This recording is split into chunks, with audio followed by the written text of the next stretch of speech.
trustee? Well, if you look at my page, I've got a three-pronged test that you can use on any court case, especially with where they use terms like beyond a reasonable doubt. Well, I mean, what does that even mean? And they purposefully, if you read any background on what that means, they leave it vague on purpose. They leave it up to a jury, then direct the jury on what it means per case. But they're not allowed to. But specificity in law is vital. They use that a lot. They use epistemological abuse, which means that how we come to know things. They use judicial predatory gaslighting. They'll get down on you for not knowing what you think you know and telling you that you're wrong just to fit their narrative. Well, it's the basics, and it's going back to the basics. Everybody thinks that the basics that they meant that they spoke about in the beginning weren't the crust of the whole case. And then they say, okay, well, that didn't work. So I got to look this up. I got to look that up. I got to look this up. When you keep bringing forth, if you haven't had an answer, they can't move. They can't move. And everybody thinks, they can give you a definition that's not the per se definition that they use later on at a certain point. They switch hats without saying anything. That's the part that's the abuse. But of the abuse. You just mentioned a jury, and in the Constitution class that I'm learning every day, trial by jury, the jury is the judge. The judge can't tell the jury what to do.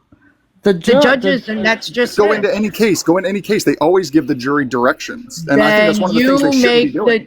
Then you make the judge the trustee. You want to see him stop? That's it.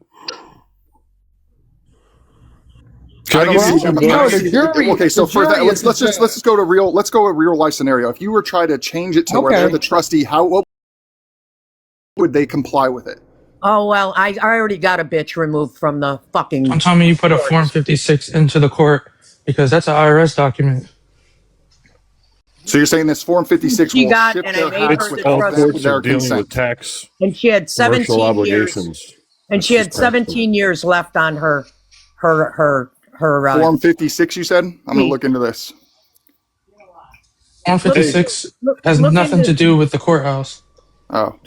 Yeah. Here's two good books you can read about it. Two good books, okay? And they'll answer all the questions that we want to know. I'm just starting to dig into them now. But after skimming, I can tell you they're real case solvers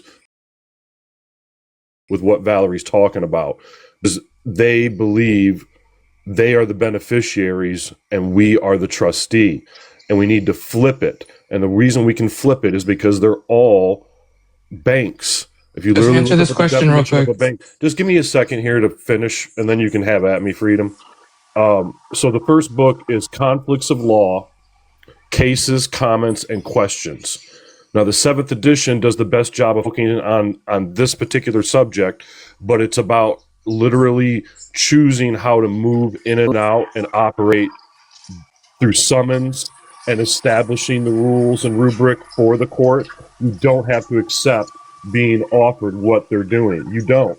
And you can immediately bring up the bonds and stuff. And this is from Thompson West. This is Westlaw. This is not it's an American case book series. So there's a bunch of different versions of conflicts of law. They do international law and some other ones. But this one is the cases, comments, and questions. And it deals with the conflicts of law that arise primarily from the beginning. The second book is... And this is a manual that some dude made up, and it's like 500 pages, but it goes over everything about how we need to call for the accounting and have right and access to the appearance bond to settle the account and so forth.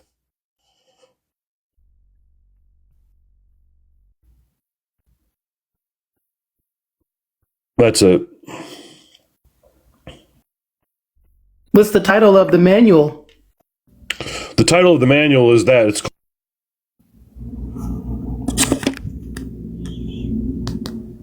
cliffhanger.